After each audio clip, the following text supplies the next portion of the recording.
Good afternoon. This is Candace at Serenity Spa. Today we're going to talk about teenage acne. Um, it can blend into adult acne. We typically do treat them the same.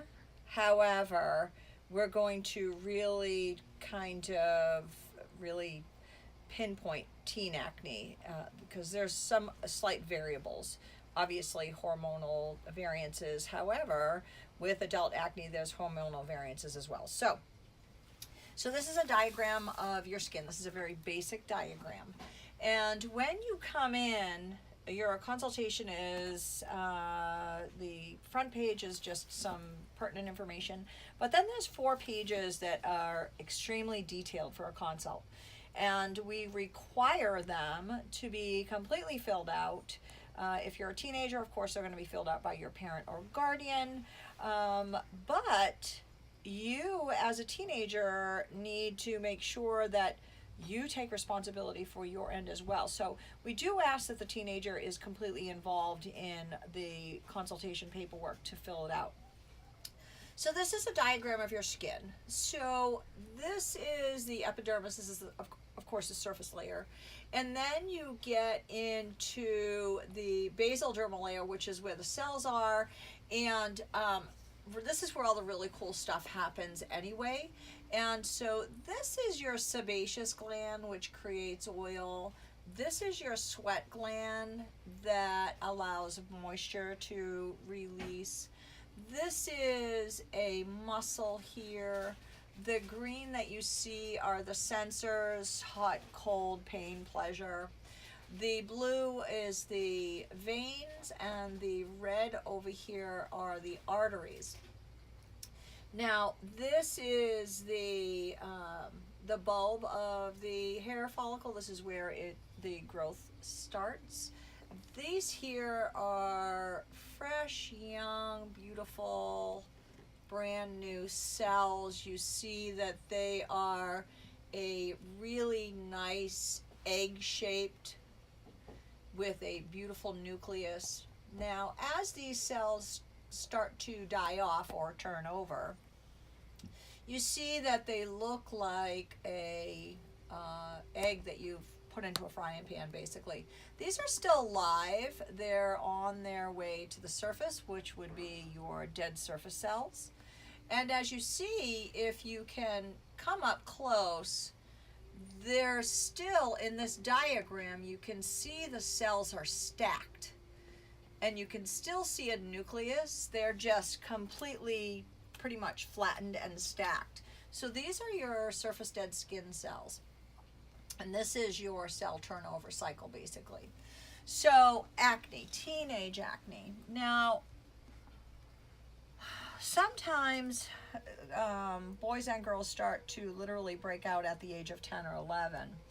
And most of that, in my experience, is due to lack of proper skincare, or lack of cleansing their skin, or combination of they're using like a body cleanser from the shower on their face to cleanse because A, it's easy, and B, they're children, and so we think that it's okay because when they're babies you use the Johnson's baby wash for the whole body, face, head, hair, the whole 9 yards. As you start to get older, the skin on the face is completely different than the skin on the body, and you wouldn't use shampoo to wash your face. So we try to instill and educate our parents not to let the kids use a body wash to wash their face, nor a bar soap. It's very dehydrating. Everyone seems to be pretty educated on applying sunscreen on their children these days. However, you need to understand that you need to reapply sunscreen, and a lot of kids at a very young age are playing sports, lacrosse, baseball, soccer, what have you, track, football. So a lot of times the sunscreen that they're applying tends to sting their eyes when they sweat, which is very normal. So we try to tell you to apply from the eyes down, so at least this is protected, and you want to reapply in that area. I'm kind of getting ahead of myself because sunscreen is so important when it comes to acne. So, acne. This is your sebaceous gland. So what happens is this follicle, this pore, will get backed up, and this sebaceous gland will either produce an excess of acne, or bacteria will form in this follicle and create debris, which is acne, which is P. acne, which is bacteria. So in order to avoid that or to subside that, we try to make sure that the atmosphere, the home, so to speak, you don't have those perfect conditions that acne likes to breed. So if the skin is taken care of properly and it's healthy, then bacteria is not going to grow. Plain and simple. When you're getting into a hormonal situation, it's slightly different in the fact that it's not so much an atmosphere of healthiness, but a hormonal shift. And there's still ways to make sure that the skin stays properly cared for so that we keep that acne at bay. Or say, a teenager now is in their cycle, then either the week before, the week during, or the week after, whatever time frame that they're most susceptible to the quote unquote hormonal breakouts are, is that we really make sure that we are paying attention to that time. So it really forms in this little pocket. This pocket happens. Now there's two different forms. There's more than two, but there's two different comedones, should we say. And a comedone is an acne. So there's either a closed comedone or an open comedone. Now a closed comedone is what we all and you refer to as a blackhead. A closed comedone is a whitehead, or it is a acneic papulopustule that has a covering. So hence the word closed. I mean, it's pretty logical when you stop and think about it. So blackhead is an open comedone, a whitehead is a closed comedone. Cystic acne is deep, and generally the rule of thumb is not to extract cystic acne and to leave it alone. However, in our practice, we extract them, and we extract them because at least if we're extracting them, it's done in a professional manner, as opposed to a teenager trying to extract on their own. So that's when you start to get into scar tissue, when a teenager is a picker or tries to extract on their own. So we err on the side of it's better to have a professional extract it so that it's done properly and thoroughly, as opposed to having a teenager or even an adult extract, especially when it comes to cystic. So with that being said, there are many things that we do here to help combat, correct, and prevent acne to happen in a teenager and or adult. So teenagers are, and not just teens, tweens even, so we have to take into consideration their sunscreen application and their sunscreen reapplication.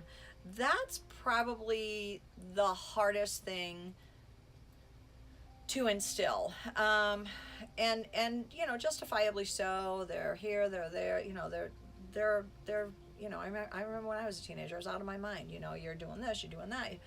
The last thing you want to think of is reapplying sunscreen, never mind applying it in the first place. So that's something that's pretty crucial to instill. We live in Florida, so we're kind of blessed that we have a lot of surfers, a lot of kids that do a lot of outdoor, a lot of kids that are on the boats, so they pretty much grow up with that sunscreen mentality.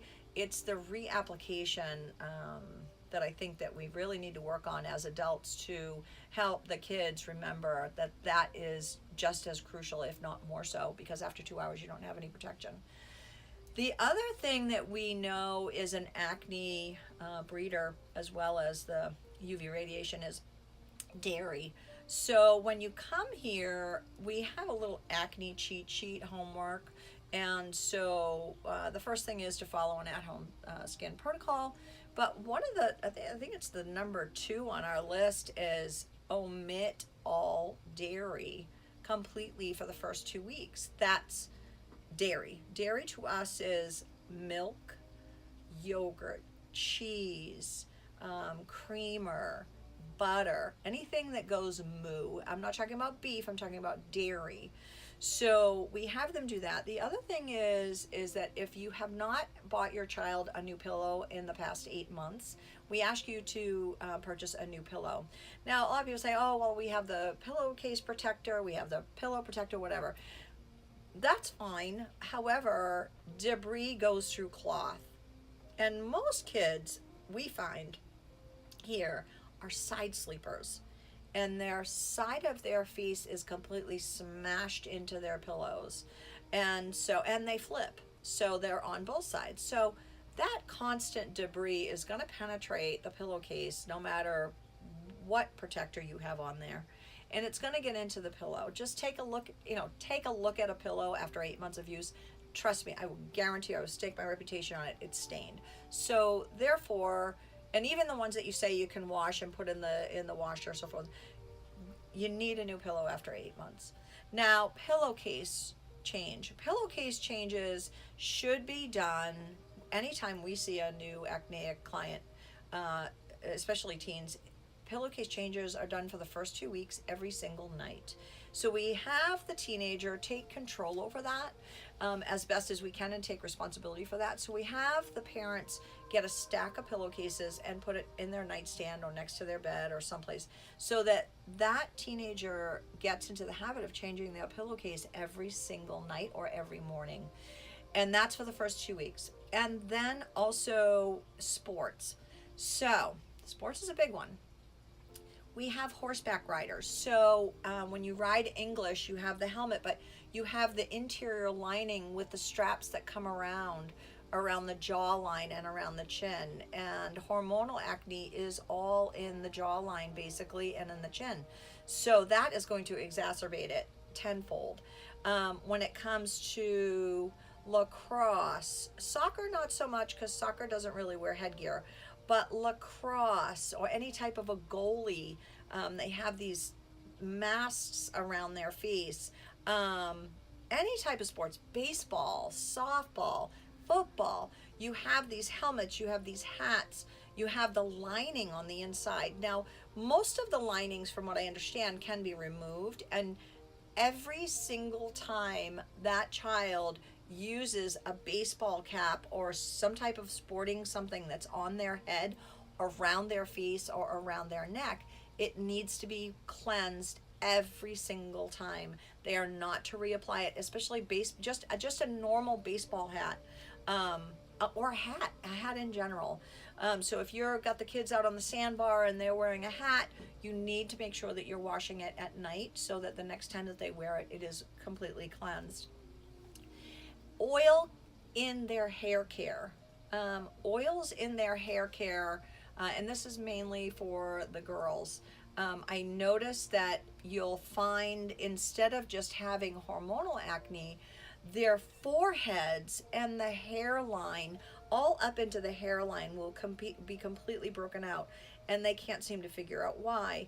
9 times out of 10, we're finding that they're using some type of, maybe a Moroccan oil or a leave-in or a spray or a shine spray, or something is triggering this hairline breakout. And most of the time we're finding that it's an oil, even if it's a minute amount. At a teenager age, everything will throw them off balance. The little things add up to big things. So we start to pick at all the little things to try and curb all of that. There's so much when it comes to acne. Our consult's so long. I mean, that's mainly the longest part. I just don't want to, I'm sure I'm going to leave something out, but scarring. So scarring happens when they extract, and pick. So scarring generally happens, unfortunately, on a cellular level. And so you'll see discoloration, either pink or dark brown. You'll see pitting, which is not the most difficult to eradicate, but it takes some time when it comes to scar revision for pitting. I mean, we do it all the time. It's 150% possible. We have 150% positive outcome. Everyone that we've worked on scar revision for pitting, for acne pitting, or any type of acne scar revision is absolutely remarkable. And I mean, we have scientifically proven treatments here that we do, but we really want to try and avoid that. So our philosophy is, if there's nothing to pick, then you're not going to have scarring. So our first and foremost thought process, and our first and foremost issue that we try to get, is to eradicate the acne so that there's nothing for them to pick at. If there's nothing for them to pick at, the less scarring that there's going to be. So that's how we proceed with that. When we start to see anyone with acne here, we do have some pretty strict rules. And the reason that we have these rules is because we need to know, if we are going to be caring for you, we need to know exactly what you're doing at all times, and you need to be following our protocol that we know works, and with no other interference. So we require all medication to be stopped if they're on medication, meaning any type of a oral or topical antibiotic. We also require, if they have been on Accutane, God forbid, that it is a minimum of 6 months after they stop Accutane. Accutane is extremely damaging. What was the big thing? Proactive. Oh Lord. Proactive is the skin's worst enemy. It completely strips the skin of any decent hydration, and the skin requires hydration. So it takes us longer, if you've been on Accutane or if you've been on Proactive, it takes us a little bit longer to get the skin healthy, because it has been so damaged and you don't realize how damaged it's become. You're looking at the surface, you're not looking underneath, and underneath is really where you need to look, because underneath is where everything starts. That's the beginning and the end of healthy skin. So we require that they're here on a regular basis. We set up a specific treatment protocol plan, whether it be with a salicylic acid couple of treatments, depending upon the variation. There's multi-levels of acne, grades 1 through 4, and I mean, it's just kind of all over the place. And it's a very individual process as well. Boys are treated almost the same as the girls. Girls are treated a little bit differently because of menstrual cycles. However, don't kid yourself. The boys are going through some pretty serious hormonal changes as well. They just don't talk about it. And I think that's one of the beauties of us, is that we're very personal with our clients, and we treat our teenagers as an adult client. And I think this day and age, they respect that. They respond very well to that, and we treat them like an equal, not as a child. And so